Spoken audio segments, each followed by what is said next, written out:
সুপ্রিয় দর্শক, ১লা আগস্টকে পৃথিবীতে লাং ক্যান্সার বা ফুসফুস ক্যান্সার দিবস হিসাবে উদযাপন করা হয়ে থাকে। আমরা দেখেছি যে পৃথিবীতে প্রতি বছর প্রায় ২৫ লাখ মানুষ ফুসফুস ক্যান্সারে আক্রান্ত হয় এবং এর মধ্যে ক্যান্সারের মৃত্যুর মধ্যে প্রায় ১৮ লক্ষ মানুষ মারা যায় এই ফুসফুস ক্যান্সারে। তো এখন আমাদের করণীয় হচ্ছে যে এই যে দিবস পালন করি আমরা, এর মানে হলো যে মানুষকে সচেতন করা, যেন আমরা একটা সিস্টেমের মধ্য দিয়ে যেতে পারি যে তার রোগটা যেন না হয়, রোগ হওয়ার আগেই যেন আমরা সেটাকে নির্ণয় করতে পারি এবং প্রাথমিক পর্যায়ে চিকিৎসা নিলে তিনি তো মোটামুটি বলাই যায় যে অনেক ক্ষেত্রেই সম্পূর্ণ ভালো হয়ে যাওয়ার সম্ভাবনা থাকে এবং পরবর্তীতে যেন রোগটা আবার ফেরত না আসে সেটাও যেমন দেখার বিষয় আছে।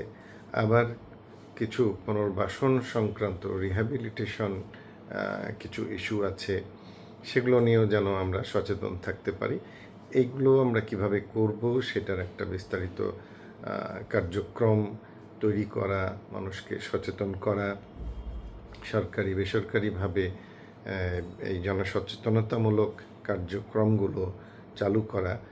তো এভাবে আমরা দেখি যে আমরা যদি সচেতন হতে পারি তাহলে আমরা প্রতিরোধের জন্য যেমন ধূমপানকে প্রধান একটা শত্রু হিসাবে চিহ্নিত করা হয়ে থাকে। শুধু ফুসফুস ক্যান্সার নয়, অন্যান্য মুখগহ্বর থেকে শুরু করে মূত্রথলির ক্যান্সার পর্যন্ত দেখা গেছে যে ধূমপানের সঙ্গে সম্পর্কিত। তাহলে প্রথম সচেতনতার বিষয়ই হচ্ছে যে ধূমপান থেকে দূরে থাকা। এরপরে স্বাস্থ্যবিধি মেনে সুস্থ জীবনযাপনের জন্য আমাদের পরিমিত খাদ্য গ্রহণ, তারপরে ব্যায়াম করা বা শরীরটাকে ফিট রাখা, অর্থাৎ আপনি খাবার খাবেন যেটুকু সেটুকু যেন অতিরিক্ত কোনো কিছু খাবার গ্রহণ আমরা না করি, করলেও সেটাকে বার্ন করতে হবে, পুড়িয়ে ফেলতে হবে, ব্যায়াম করতে হবে, শারীরিকভাবে সক্ষমতা ঠিক রাখতে হবে। তারপরে বিশুদ্ধ বায়ু, বিশুদ্ধ পরিবেশ, বিশুদ্ধ পানি, বিশুদ্ধ ফলমূল, স্বাস্থ্যসম্মত জীবনযাপনের জন্য যা দরকার সবই যেন আমরা করতে পারি। এই জন্য সবাইকেই এগিয়ে আসতে হবে। তেমনি আরেকটি কাজ হলো যে রোগটাকে প্রাথমিক পর্যায়ে ধরার জন্য আমাদের কিছু পদ্ধতি আছে, আমরা যেটাকে বলি স্ক্রিনিং। তো ফুসফুস ক্যান্সারের জন্য বছরে একবার করে যাদের রিস্ক বেশি তাদেরকে লো ডোজ স্বল্প মাত্রার সিটি স্ক্যান করতে বলা হয়। তো এই সিটি স্ক্যানটা করলে আমরা একেবারেই শুরুতেই, অর্থাৎ কোনো রকমের লক্ষণ দেখা দেওয়ার আগেই আমরা রোগটি সম্পর্কে জানতে পারি এবং তাহলে মোটামুটি প্রাথমিক পর্যায়ে যে চিকিৎসা রয়েছে, সার্জারি এবং রেডিওথেরাপি, এগুলোর মাধ্যমে সম্পূর্ণ নিরাময় করা লক্ষ্যে চিকিৎসা করা সম্ভব।